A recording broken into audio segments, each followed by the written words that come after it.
I'm filming this, just quick little inserts to throw in at the start of this video. I recorded the rest of this video a couple weeks ago. Then some family stuff came up, and I needed to go visit my family. I'm not going to go into it. It's not my story to tell. It's all positive, nothing to worry about, but I had to be there. As a result, I'm a bit behind on My Hero Academia, but I'm back now. I am going to marathon some recordings today, but first off, let's jump back in time. Here's this recording from a couple weeks ago. Yay.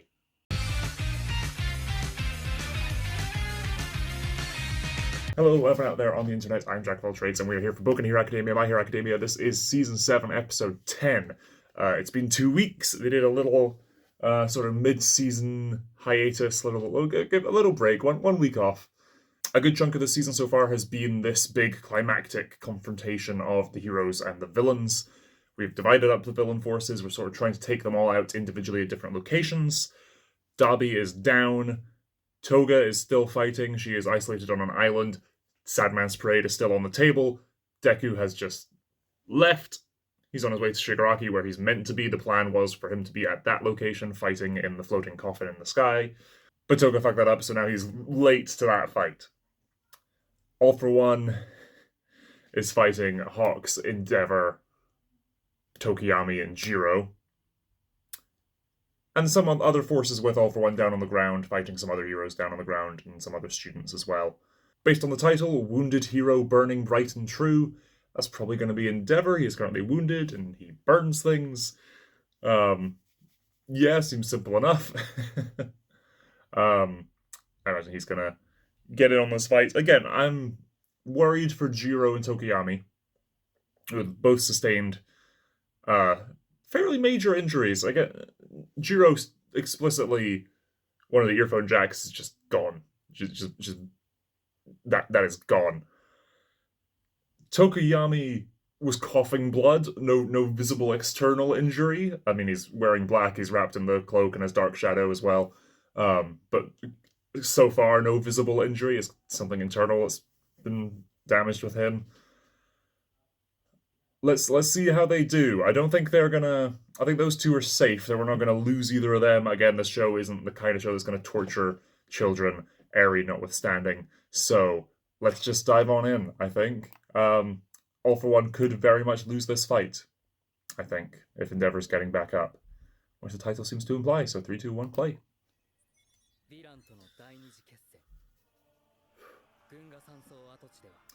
Okay, we're getting a little recap, so here's a reminder. Keep the comments spoiler-free.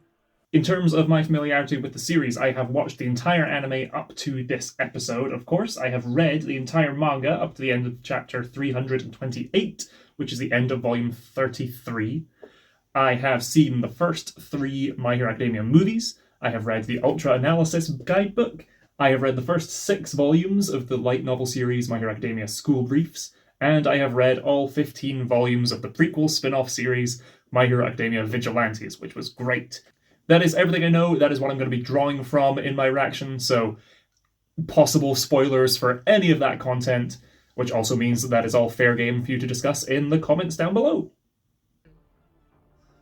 Is the curled nature of the tentacle finger spikes as well that is very off-putting and sharp, but also organic, but then kind of tech-looking as well, with the sort of red, veiny, wire current look. It's, yeah, circuit boardy.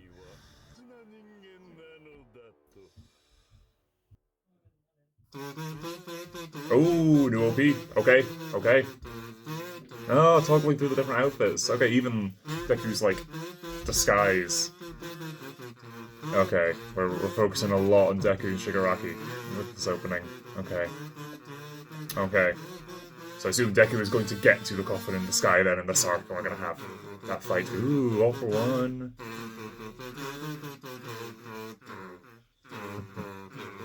All Might, yeah. Camino.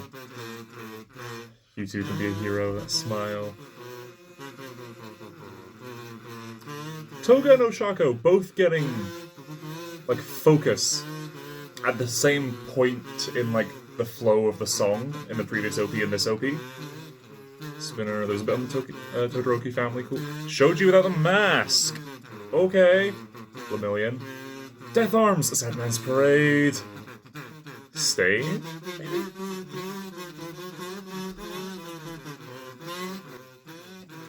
Some more hero team-ups. Among 1A. Okay. Oh. Oh yes, Darby had that like purple pulse. He might not actually be down yet. Deku running towards his friends and his teachers.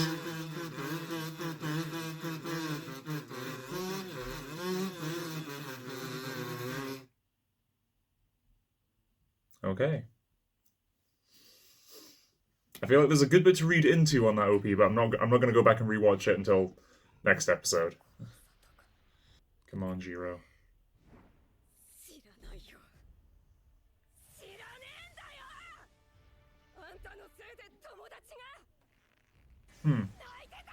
Aww.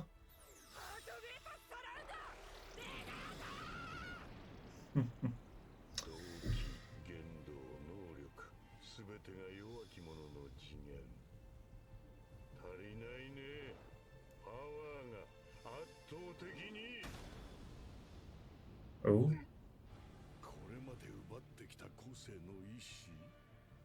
Oh. Even New Order. The vestiges of the other quirks are in him are starting to resist him? Okay. Is this a new thing happening to everyone that hasn't happened before, given his reaction to it? Or has this always been the case that the vestiges within him kind of resist him? Ah, it did do damage! Okay, we just gotta chip away at it. Ooh, nice, nice, nice. Like a vibro knife. Oh shit, okay. Oh, giving him extra cover. Okay, and Hawk sending in some feathers to catch her. I was gonna say. That is bold. Oh, nice! To like cover the actual fist. Oh, that's cool.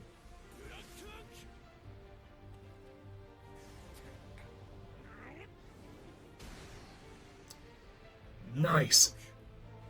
Nice. I was gonna say it's like the Ragnarok. It got to like that size of the uncontrollable Dark Shadow, and all for one's just falling now. Nice. Went back to catch her again. Awesome.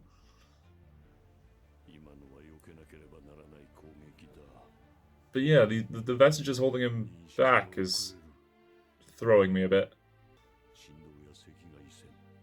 Right. Can he not see Dark Shadow? Can he not see Dark Shadow? It's never happened before. Okay. From using copies. Huh. Okay, okay. That tracks. I like that. And that does answer one of my questions I had before about Goraki helping him, like, duplicate quirks to give to, like, Tomura. Oh. And the Nomu. Oh. Hawks protected them. Oh, reassembling the mask. I don't think your life support will work just by Jigsaw puzzling it back together. Oh, Endeavor blocked it! I know that gauntlet, yeah! Oh, broke off most of his armor. It's like his Season 2 outfit now without the armor.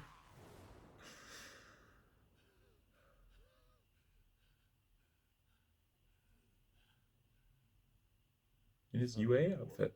In his UA days. That's a first we're seeing that. Is this the culmination of his arc? Endeavor flashbacks? Endeavor backstory? Proper Endeavor flashbacks. Wow, okay, young kid. Pre-UA?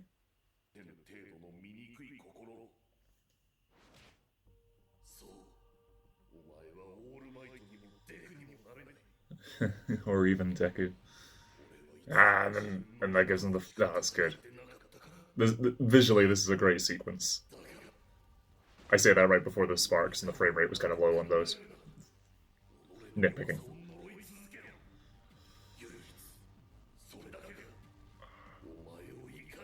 And this track coming back in, okay. Yeah, he got back up, blocked that attack. Yep. Oh, he lost a fucking arm there? I missed that! Oh, fuck, that's cool. That is a flashfire fist.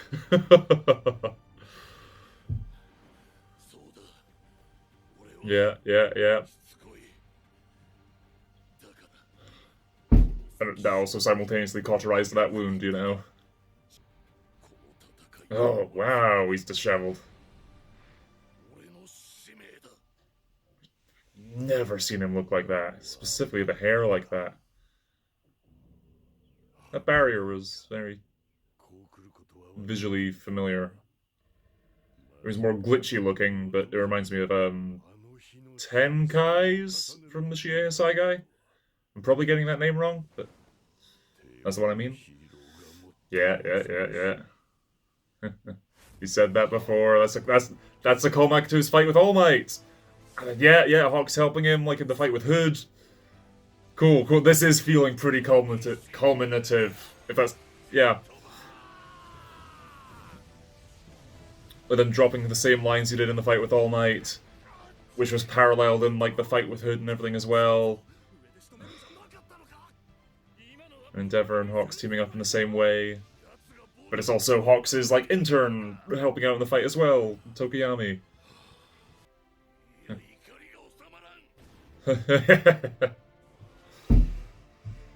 It's a very weak looking barrier. Oh shit. Yeah. No. Get the fuck back. From both of them. Yeah. Oh my god, Endeavor! Going off model there to emphasize it. Great.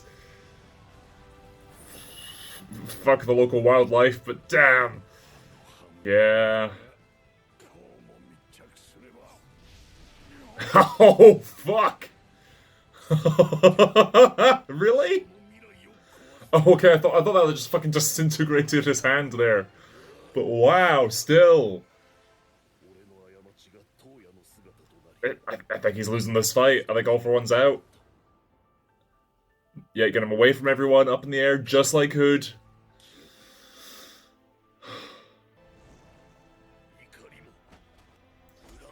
Grapple.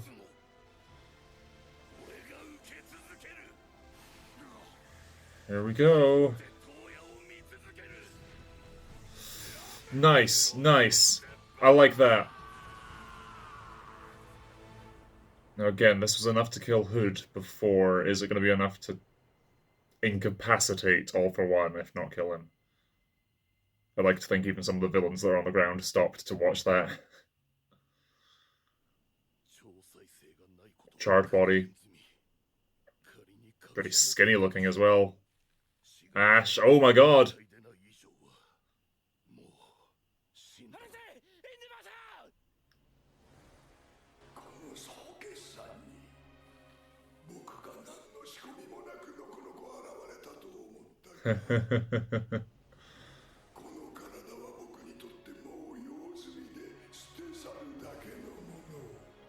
Okay. What?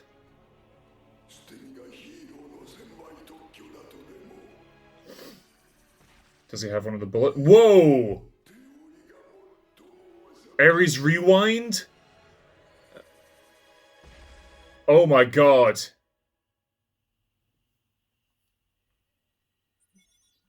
Is this why Goraki was studying the bullets? In the same place he was perfecting Shigaraki's body under the hospital, they had some of the Quirk Erasing bullets, which Shigaraki then managed to recover a few of to use in the fight. Hence the razor cutting off his leg and everything.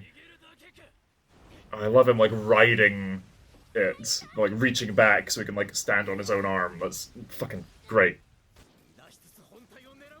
I am fine with this all being CG, because it's pretty well integrated, very well integrated in that shot. And also, fuck, drawing this frame by frame would be such a pain. But yes, no, all for one with Ares' quirk. I will circle back to that after the episode finishes.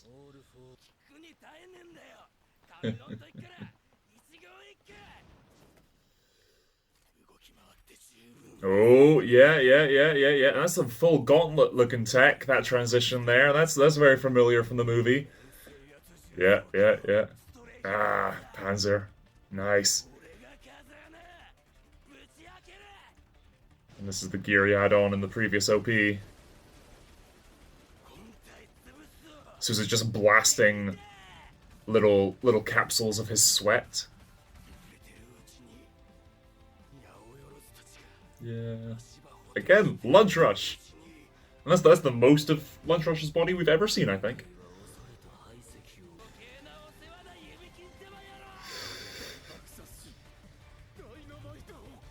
Dynamite.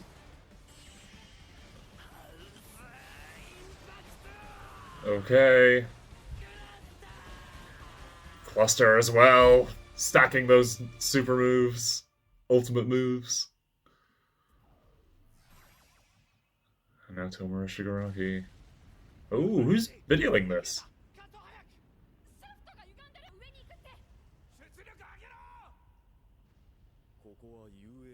Oh, support course students.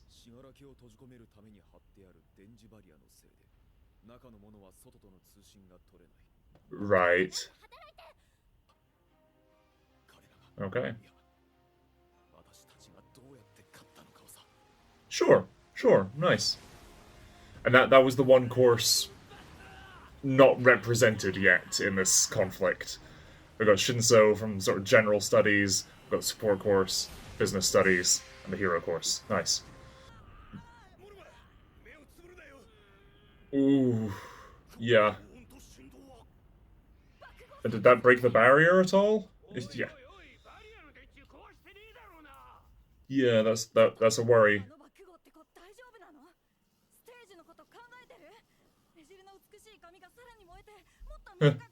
Oh, I didn't realize that's who that was. That's Sherry's friend from like the beauty pageant and everything. I forget her name, but we haven't seen her. The mask threw me off. It hid her identity like a mask's meant to. Nice.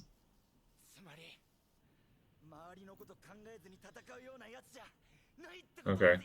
Yeah, he's usually quite conscious about that. Yikes, the UA building, though. Yeah, chunks of the fingers. Cool.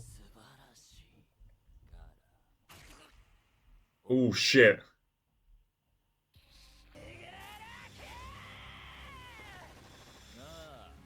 Nice, Mirko.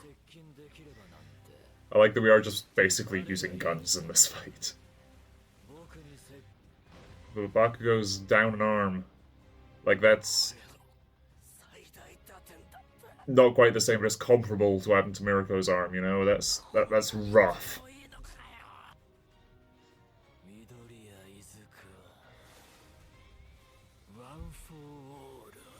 Yeah, he wants to try and steal it, but he can't steal it if we're still erasing his quirks. So he's got to be able to... If that's still his plan, he needs to take out Aizawa and Monoma first. Which, as long as he's in this cage, he can't do. So far. As far as we know.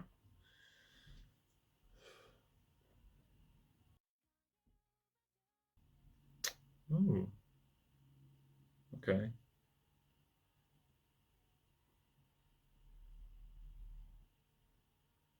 I'm a little saddened we didn't go through all of 1A there. But okay, and the villain's getting time in this sinking in the sea as well. I don't know enough about the language of flowers to know what those specific ones symbolized, but okay. Toru, Shoji. Okay, we're getting all of 1A. Nice.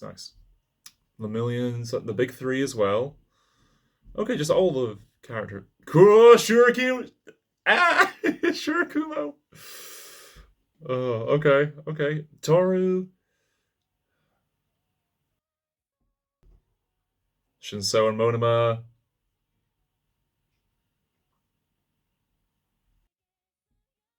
I need to have a look if they've made, like, figures of Monoma.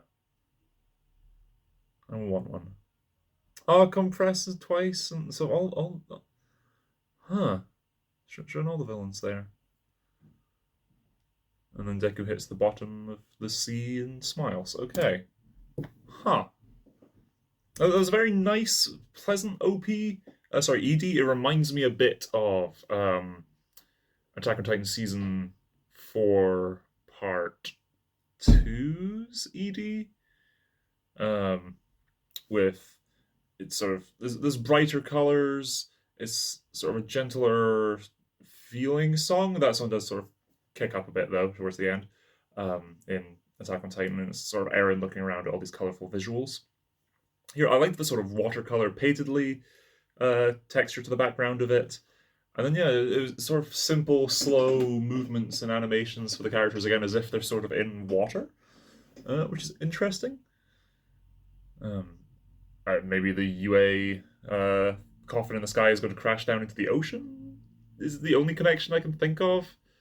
There, beyond it just being interesting, and the sort of bubbles again. Bubbles was a motif in the previous OP, actually. And there were a few sort of bubble transitions and stuff in that ED.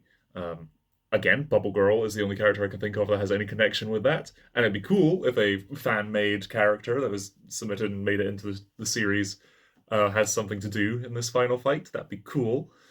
But yeah, beyond that, Bubbles sort of evoke this general sort of idea of childhood, I guess. Simpler times, maybe. A sense of peace, which is what the heroes are striving for. Yeah. It did feel that ED felt like I could see that be the final ED of the show, is the sort of vibe that gave, especially showing cycling through all of 1A, but then like the teachers and other characters as well, and like the league all together. Yeah. Okay. Yeah, quite a bit to chew into this episode. We got the new OP, which again I'm not going to break down. I'll look at it more as we go, because I'm pretty sure we got a Shoji face reveal in the OP. So I think I'm gonna hang fire on looking too closely at anything in the opening, just so that those could be bigger surprises for me in the actual show. I will still watch it in future episodes, so I'm not gonna try and break it down with too fine-tooth a comb. All for One being held back by the vestiges of quirks he's taken. Is this the will of the quirks I've stolen until now? But yeah, the vestiges holding back All for One. He says it's something new, this hasn't happened before. I'm glad that they then later say, oh, is this because I don't have as much control and mastery over them because these aren't the original quirks, these are copies? Still don't understand the exact breakdown of how this worked, but again, it was a question I've had. All for One can touch someone, well, doesn't even necessarily need to touch them, but can take their quirk, hold it in himself, and use it in himself, and can also give it to someone else, and they can now use that quirk. Where things got complicated and messy and interesting is he takes a quirk, stores it in himself, can give it to a Nomu, can give it to Shigaraki, can give it to someone else, but seemingly he can still use it and they can use it, so is he duplicating quirks? It was implied, or at least my reading of things was, that Garaki, in the lab under the hospital and everything, there were all these like vials and canisters that contained quirks somehow, genetic material or whatever, however exactly quirk science, the two of them made that work. All for One can take someone's quirk, hold it in himself, then do something with Garaki to be able to scientifically, like artificially duplicate quirks. My understanding, based on that shot, well, the shots in this episode of One being held back by quite a few sort of vestiges from duplicate quirks, which brings up a lot of questions about like life after death and stuff, and like the vestiges are like copies of the person's consciousness from when the quirk was taken, I guess, but then these are copies of copies, and that's a whole thing that if the series gets into, I'm 100% here for it, but if that feels like a tangent that they're not going to go down. It does, again, have some very interesting questions brought up as a result. But I take it, by the fact he was held back by so many, that basically the original versions of a lot of the quirks All For One has taken are in Tomura right now. With the idea of Tomura being his next, his future, his perfect body, that he's given the original copies to them, and then he's been fighting with duplicates here. It does mean he's been fighting with duplicates since the first time we saw him in the show, since the Battle of Kamino, logically. Because after that fight, he was arrested, and then he got out.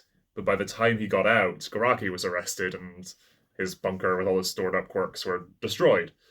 There may be other bunkers. He may have stocked up and done things since getting out, and be using acquired duplicate quirks more recently. But yeah, I've got a few questions on the exact timeline of things, but I like that.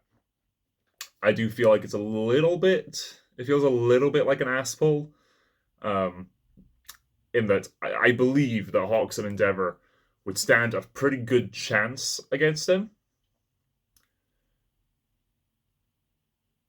Endeavor being so severely weakened at the start, and Hawks being still very much weakened from since the attack on the Meta Liberation Front at the same location. They're both quite weak at the start of this episode, and then we've got the two students helping them. I feel like that team of 4 plus Dark Shadow only really stood a chance because, for one, they were all teamwork and everything, of course. Yeah. Well, with Endeavor, I think if it was just Hawks, Jiro, and Tokiyami, I don't think they'd have been able to win. With Endeavor as well, though, it's like, okay, there's a fighting chance, and with the Vestiges sort of holding him back, yeah, no, okay, I buy that. But because this idea of the Vestiges holding him back wasn't brought up until this episode when that became important, it feels a little bit out of nowhere. It doesn't feel like it was set up very well. Had that been established earlier in the fight here, perhaps, it might feel a bit better, but it works. It works. I'm fine with it. I do just wish it was hinted to, foreshadowed a bit prior to the reveal. The Ragnarok punch from Tokiyami with Jiro's help covering that was great. That was great. And rebuilding the shattered helmet and everything was great. The little Endeavor backstory self-talk sequence was great. Him hyping himself up and his rage as he comes in. Gets All For One to the ground, then gets him out of the way of everyone else. Prominence burn. Hawks realizes something and tells Endeavor to get away from him. Yeah, just get away, Endeavor. So there's something Hawks can see from a distance that Endeavor can't up close. As his body is degrading and bits are floating away in the wind, I thought, are there pieces drifting away and then reforming into something else, maybe? But what exactly does All For One say here? Did you really think I appeared at the final reckoning with nothing up my sleeve? I'm done using this body, and I'm ready to throw it away. That is why I can try this. We get that familiar shot of one of the quirk erasing bullets falling. It bounces off the ground. We see Eri. Did you think that only heroes could put their lives on the line? And then Eri's rewind ability. He's got an ear again, which, for one, is concerning, because this is the first time, excluding flashbacks to before his first appearance, this is the first time since we've met All For One that he's had an ear. If he can rewind himself and he has enough control over it, and enough stockpiled time, I guess, however exactly that works, and energy, and it's a stockpile type quirk, cumulative, whatever the exact official term is in the English translation. He could be rewinding himself back to his peak, and that's concerning. Because we've only ever fought a severely weakened All For One. But he heals an ear and heals an eye. And again, this is the first time we've ever seen, chronologically, excluding flashbacks, his eye And it's sort of whited out and milky, and it's still veiny, like he's still healing it, still rewinding himself back. And it makes sense. Okay, we had these quirk erasing bullets. Garaki clearly was doing something with them, whether he was trying to duplicate them, was my initial assumption. I never considered him trying to extrapolate the quirk back from those bullets.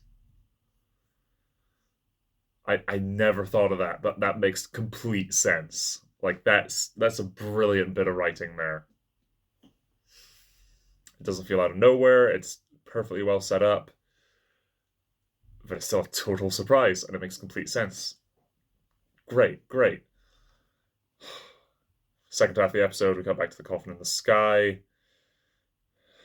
Get more of the fight. Bakugo with the again how it moves, how they form. Looks very much like Melissa Shields' full gauntlet. Same effect. Suppressive heavy mobile unit. Strafe Panzer.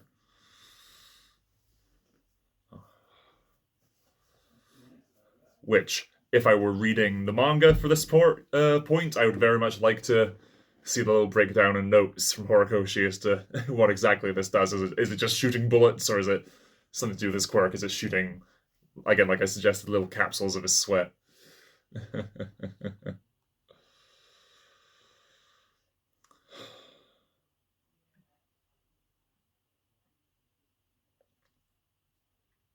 I get some self-reflection from Bakugo. He does that massive attack. We have the support and the business students and everything. Again, that was great seeing them. I think that scene was a little bit long, but it was great seeing them and understanding what they're doing in this conflict, and specifically preparing for the aftermath of this conflict to really market and show off and tell the world what happened in this fight. And then, yeah, Shigaraki breaks Bakugo's arm. Subarashi. And how he talks about it as if he's broken a toy as well. Just, I broke it. Then he keeps growing the fingers. The fingers are still going and still going and still going and still going. And he stops it. He's being more controlled with it towards the end of the episode, as he's waiting for Midoriya to come here, both to fight him, save the day, but also to save his friend. Which, yeah, Bakugo being not quite the same, but it's Bakugo being taken hostage by Shigaraki again. First time it was, kidnap him and try and convince him to join our side. Here it's, now, I'm not trapped in here with you, you're trapped in here with me, keeping you here waiting for my real targets to show up. Which I hope, based on where this episode ended, is going to be next episode, which I am going to be cheeky. Rather than watching the next time and making sure to avoid it, I'm instead going to hop over to Wikipedia for the episode list, and it has the title, Light Fades to Rain. Okay, rain, sadness, it can be a terrible day for rain, if FFMA has taught me anything. Yeah.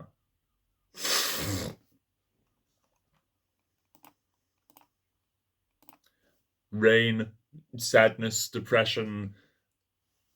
It can be a terrible day for rain, pulling from FMA. Yeah, okay. That's going to be next week on the 20th. Okay, right. Well, I'm going to cut this here. Solid episode, focusing more on the All for One fight, seemingly ending it to that prominence burn, but as expected, that wasn't quite enough to finish things off, especially with All for One having kept that quirk up his sleeve. I'm curious why he didn't rewind prior to this point, other than to keep it as a trump card, just to fuck with the heroes, which is something he's very well established. That is entirely within his character. The whole reason he took on Tenko Shimura as Tomura Shigaraki as his ward, the new him, and all that was just to fuck with All Might. That was the whole reason, just to be a dick about it.